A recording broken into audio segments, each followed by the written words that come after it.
본문 말씀으로 인생의 가치를 발견하는 곳이라는 제목으로 우리 함께 은혜 나눕니다.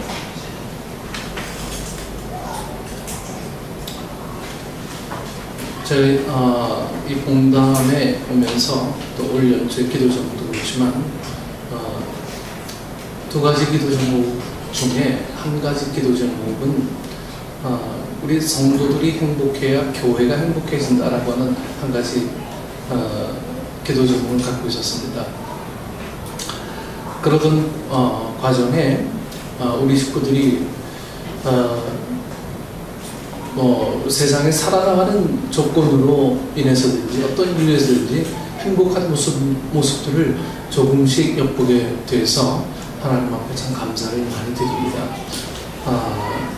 올 한 해 여러분들과 작년과 올 한 해 보니까 여러분들 가정 속에 하나님의 간섭하신 은혜들이 굉장히 많이 있는 것 같아요. 그래서 저 나름대로 이 가을에는 참 하나님 기도 응답해 주심을 감사합니다 하는 시간들을 많이 갖게 되는 그런 시간입니다. 그래서 올 11월 셋째 주 추수감사주일에는 우리가 이런 구체적인 감사를 이제는 이제 내가 받은 감사를 전해야 되지 않겠느냐 하는 것으로 오늘 여러분들에게 말씀을 전해드립니다. 이런 감사의 조건을 우리가 받았다면 감사의 조건을 반드시 흘려보내라고 하신 하나님의 사인이라는 것을 여러분들이 꼭 믿으시기를 바랍니다. 그래서 우리 인생의 가치라는 것은 소유할 때 있는 것이 아니라 흘려보낼 때 가치가 있다라고 하는 것입니다. 흘려보낼 때. 그래서 내어보낼 때, 섬길 때, 그리고 남을 위해서 내가 투자가 되어질 때, 내 노력과 내 돈과 내 시간들, 이런 것들이 투자가 되어질 때 그것에서 비로소 인생의 가치가 있다는 것을 살면서 이 복음을 통해서 우리가 올바로 알아갈 수 있는 우리 식구들 되기를 원합니다. 요즘 우리 시대 거의 모든 것들이 이 돈의 가치로 환산되어 있다는 어떤 씁쓸한 생각을 좀 많이 해봅니다. 지난번에 미국 방문 때 우리 큰 녀석이 세전이가 이런 말을 해주더라고요.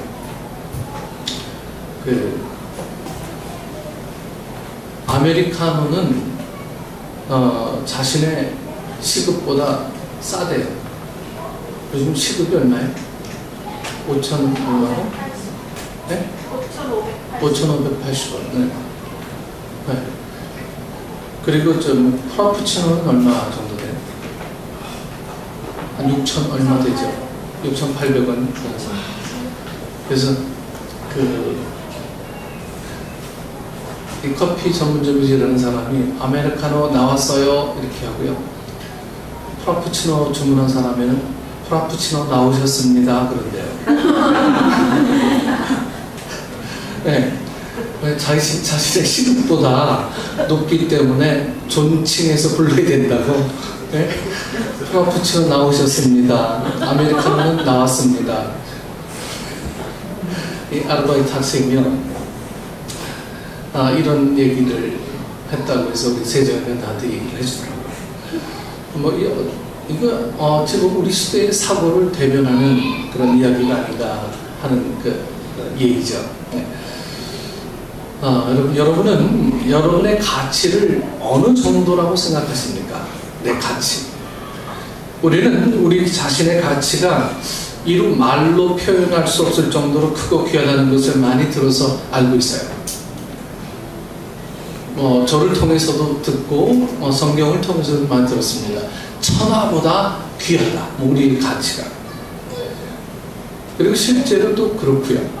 예수님께서 말씀하신 것처럼 우리의 생명은 천하를 주고도 바꿀 수 없을 정도, 마태복음 16장 26절에 이렇게 말씀하고 있을 정도로 그렇게 귀합니다. 우리 영혼은요 그렇게 소중합니다. 그래서 이 한 영혼을 살려내기가 정말 어려워요. 힘들고.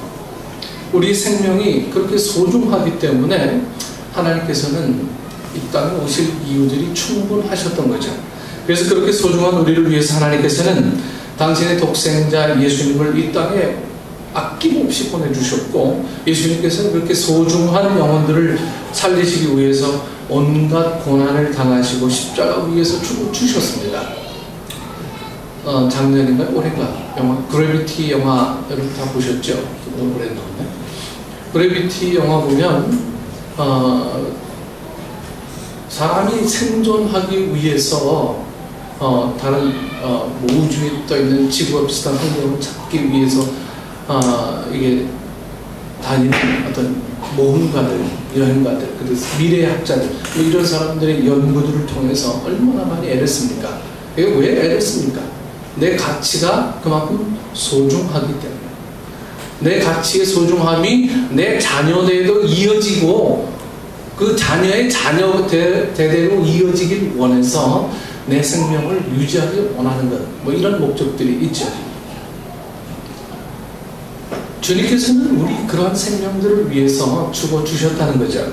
그런데 문제는 세상을 살아가는 모든 사람들이 그런 진심으로 자신의 생명이 그렇게 소중하다는 것을 알고 살아가고 있는가 하는 것입니다.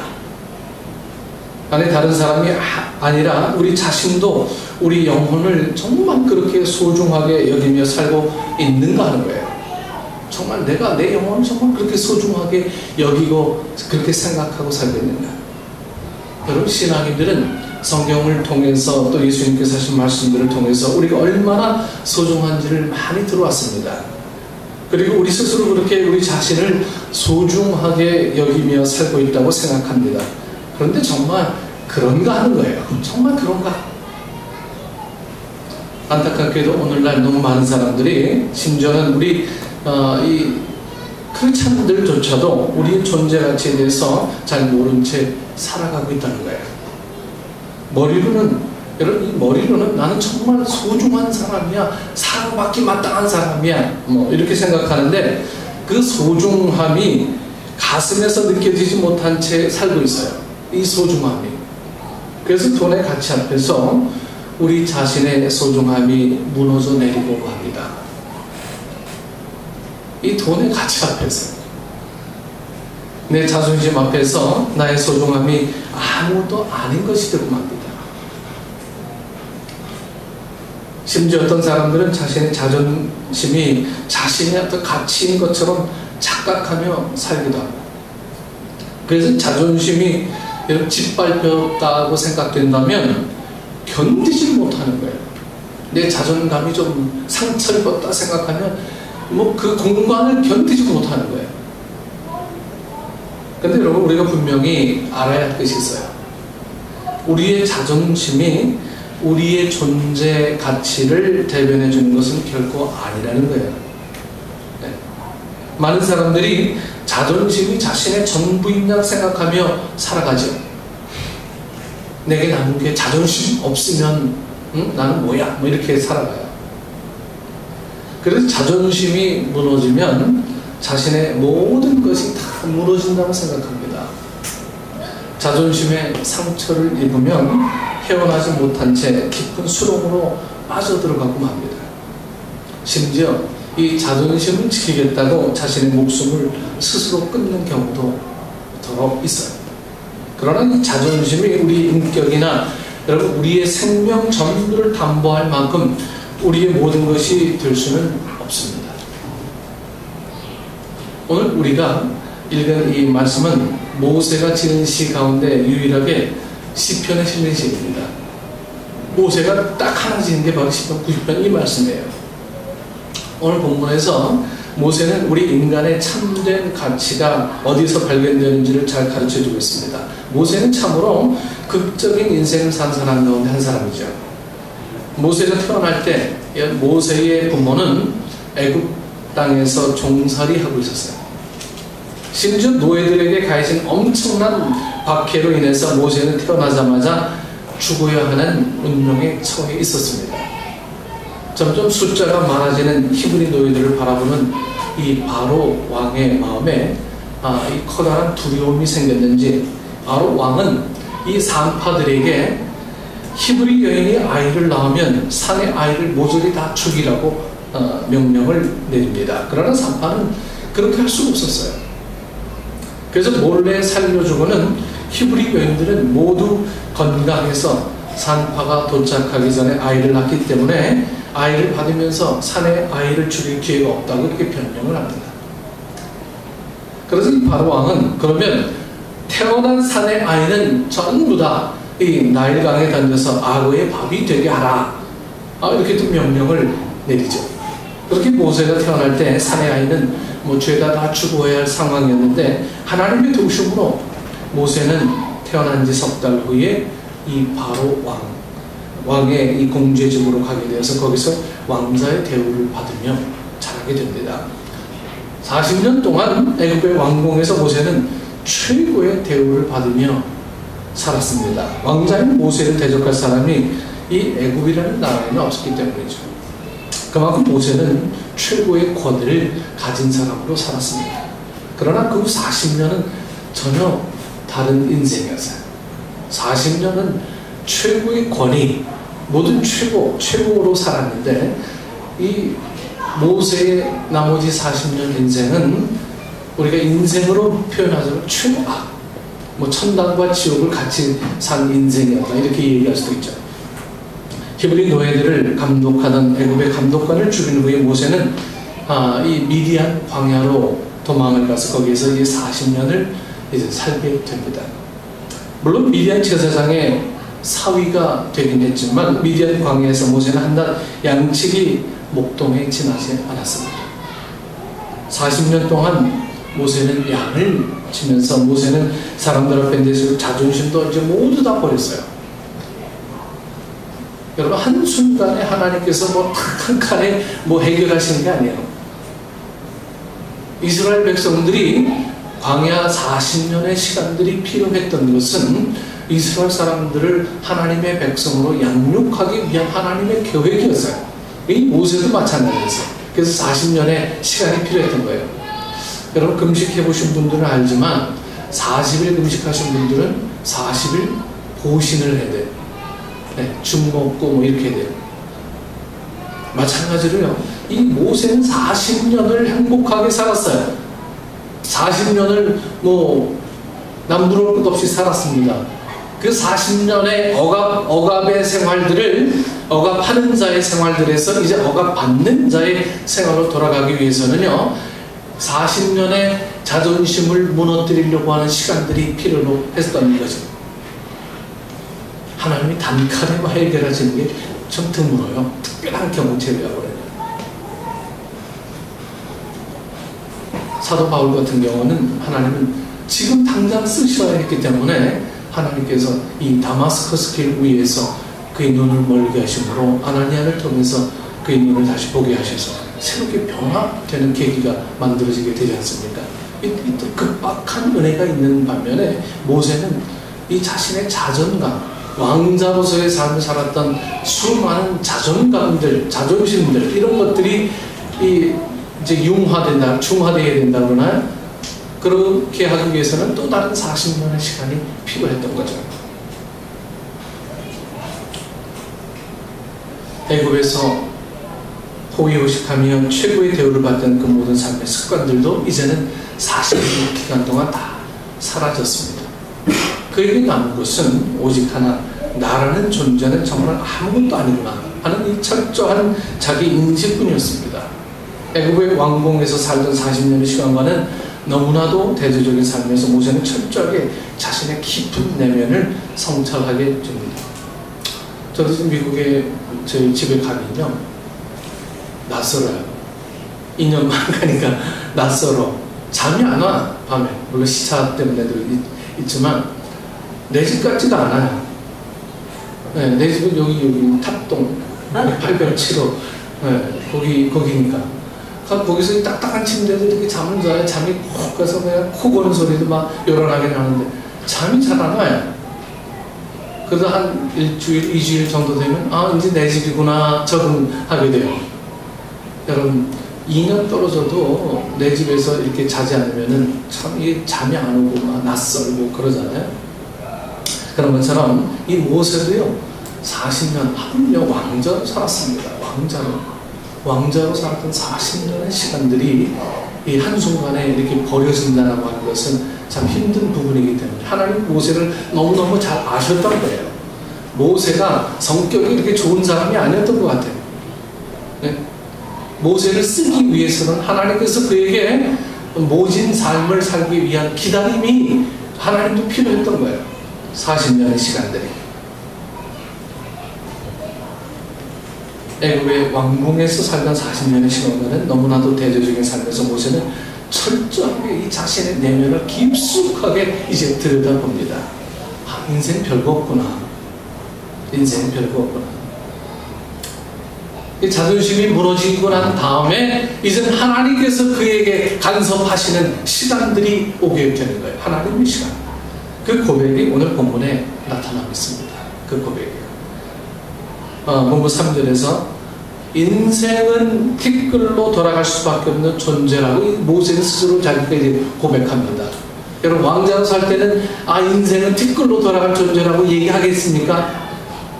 누려야지, 누려야지, 땅을 확장시켜야지, 이 생각밖에 없잖아요. 그러나 이제는 이 모세의 고백은 인생은 티끌로 돌아갈 수밖에 없는 존재. 하루아침에 왕자에서 이 노예로 신분이 바뀌었어요.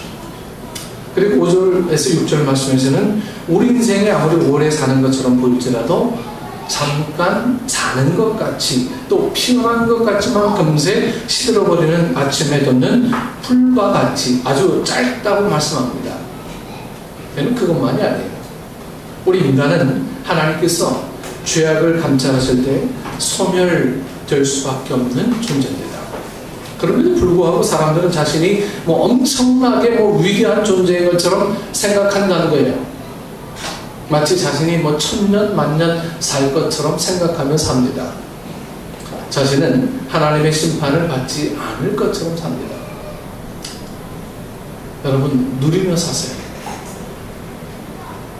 누리며 살지 못하는 사람들은 평생 그냥 끙끙끙끙 앓다가 자녀들에게 혹시라도 조금 남아있는 거 물려주면요, 자녀들이 그거 정말 좋은 데 쓸 줄 아세요? 천만의 말씀, 이거 웬 떡이냐. 제가 실제적으로 봤어요. 미국에서 우리 한국 졸부들이 애들 공부시킨다고 보스턴에 뉴욕에 다 보내죠. 그 아이들 보니까 BMW 2명만 타고 다니는 차이죠. 나는 이제 차 만들어 2명만 타고 다니는지 괘씸하게 그런 차 몰고 다녀 웽 하고요. 그러다가 학교 제대로 다니지도 않고 그냥 다 잘리고 자퇴하고. 우리가 누리지 못하는 아이들에게 누리게 해주겠다. 여러분들 다 부질없는 생각이에요. 인생은 짧아요. 누린다고 하는 것은요, 내가 갖고 있는 것에 대해서 얼마나 충실하게 잘 사느냐, 이거. 무조건적인 소비를 이야기하는 게 아니고 얼마만큼 가치 있는 곳에 그것을 활용하느냐 하는 거예요. 우리도 그렇거든요. 우리 주변에 보면 자신의 죄가 드러나지 않을 것처럼 생각하며 사는 사람들이 얼마나 많은지 모릅니다. 하나님의 심판이 없는 것처럼 사는 사람들도 굉장히 많이 있어요.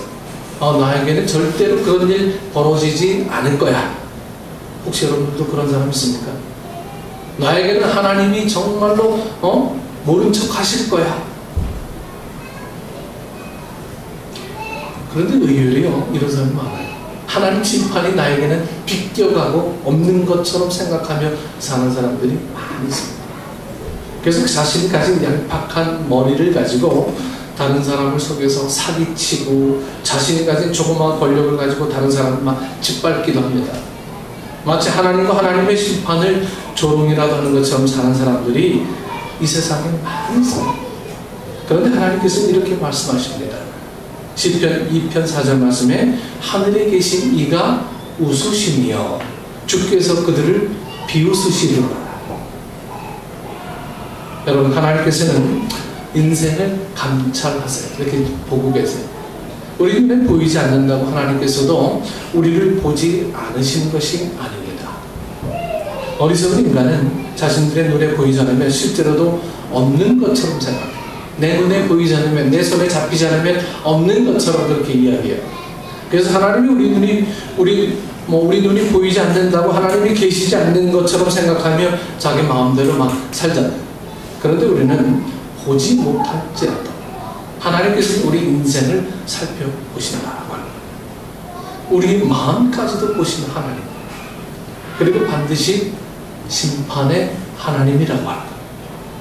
오늘 본문 11절 12절에서 모세는 이렇게 노래합니다. 누가 주의 노여움의 능력을 알며 누가 주의 진노의 두려움을 알리까.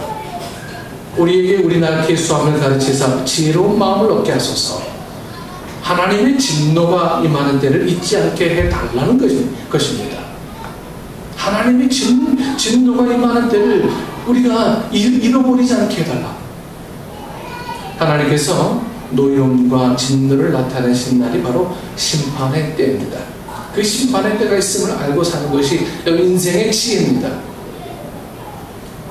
더군다나 우리의 인생은 언젠가 반드시 심판대 앞에 서야 하는데, 내가 심판대 앞에 서야 할 때가 조금씩 가까워오고 있음을 깨닫는 것이 지혜입니다. 제가 이제 머리 깎으면서요, 그 이발사에게 그 얘기했어요. 염색을 할까요 말까요?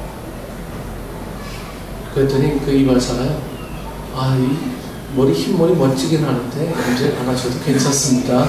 그래요. 여러분, 제가 이 말을 하면서 제 20대를 생각했어요. 염색하는 사람들은 다 곧 죽을 사람으로 생각했을 때가 있었거든요. 염색하면 곧 가실 분으로. 근데 내가 그 말을 하고 앉아있어요. 내가 인생이란 게 그만큼 이렇게 짧아요. 그뿐 아닙니다. 집에서 저희 집사람은 머리 염색 막 나가야죠. 인생이란 게 잠깐이에요, 잠깐. 애들 크는 거 보니까 우리는 막내 저기 앉아있지만 전숙이 얼마나 그냥 돌되기 전에 미국 갔는데 여기 앉아서 이제 나보다 힘도 세고 이렇게 해서 막 때리기도 하고 이래요. 잠깐입니다. 이 아이들도 이제 이렇게 자라나서 잠깐 뭐 하다 보면 이발사에게 나 염색해도 될까요? 이렇게 생각이 또 오더라고요. 네? 인생이라는 것은 잠깐입니다. 오늘 모세의 80년의 이야기들을 잠깐 해드렸어요. 모세 80년이 깁니까? 물론 스토리들이 뭐 중간에 스토리들이 많이 있지만 아무튼 돌아보면 잠깐인 거예요. 잠깐. 그래서 뒤에 해변이 있지만 아픔의 시간들이 1년 동안 있었습니다. 근데 지금 아픔의 시간들을 잘 기억 못해요. 이놈의 지지가 왜 공부 안 해? 이러지. 요즘 이제 혼자서 공부한다 그래요. 네. 참 잊어버리는 거예요. 그래서 우리에게는 정말 하나님이 없는 것처럼 살아갈 수 있기 너무 편한 그런 세상입니다. 여러분, 지혜라고 하는 것은 하나님이 나를 보고 계신다라고 하는 그걸 아는 게 지혜예요. 그거 모르면 마음대로 사는 거예요. 여러분, 생명의산 배우신 분들은 죄가 무법이죄라고 그랬잖아요. 하나님 없는 것처럼 사는 거예요. 하나님 없는 것처럼. 내가 안 보이면 남들도 안 보이는 것처럼. 내 눈만 가리면 모든 게 안 보이는 것처럼 살아가는 거예요. 마치 연구처럼 그래요. 연구 없다. 그거 다 없는 거야. 네? 우리 인생이 연구하고 뭐가 다를 바가 있겠냐는 거죠. 네? 여러분, 그 심판하실 하나님 앞에 있는 자신의 존재를 바로 볼 줄 아는 사람이요, 인생은 진실되게 살게 됩니다. 위대하신 하나님 앞에 우리 자신이 얼마나 초라한 존재인지, 우리가 아무리 거대한 것처럼 보일지라도 하나님 앞에선 우리 자신의 존재가 얼마나 작은지를 아는 사람이 여러분 인생을 새롭게 살아갈 수 있습니다. 우리의 삶과 우리 인생을 심판하시는 하나님 앞에 자신을 세워놓고 하나님의 두려움을 진실되게 깨닫는 사람이 바른 삶을 살 수 있어요. 그리고 바로 그 자리에서 본 사람, 그 자리에 서본 사람만이 우리 가치가 얼마나 소중한지를 깨닫게 됩니다. 아직 결혼하지 못한 사람 빨리 결혼하세요. 이 좋은 인생들을 결혼도 안 하고 살면 되겠습니까? 빨리 결혼. 하나님의 법이에요. 네. 자꾸 자극을 줘야지. 하나님의 진노의 심판으로 인해서 마땅히 죽어야 할 존재인데 그럼 우리를 참아주시고 그럼 우리를 사랑해 주신 하나님의 사랑을 깊이 깨닫는 사람이라야 자신의 인생이 얼마나 소중한지를 압니다. 네, 인생에 가장 낮은 자리에 내려가 본 사람이라야 여러분 높은 자리에 이렇게 올라갈 때 오를 때 그 자리가 얼마나 귀한 것을 압니다. 볼리비아 대통령이 원주민이었어요. 지금 원주민이 지금 대통령이 됐습니다. 네, 사상 유례 없어요. 학력도 그렇게 좋지 않아요. 네. 그런데도 그분이 이름을 잘 잃어버렸는데 그분이 대통령으로 될 수 있었던 것은요, 가장 낮은 아주 천민 집단에서 대통령이 돼요. 그래서 모든 계층의 지지를 얻는 거예요. 네. 그래서 이 볼리비아가 요즘 겁도 없이 미국에 막 대적하려고 그러기도 하고 막 그래요. 네. 그런 거 보니까 참 어떤 면에서 되게 신선하다 이런 생각이 많이 듭니다. 그래서 맨 밑바닥에서부터 올라가 보니까 이 자리가 얼마나 소중한지, 이 나라가 얼마나 귀한 나라인지, 이 백성이 얼마나 고통을 겪고 있는지 그런 걸 알고 있어요. 그 대통령은.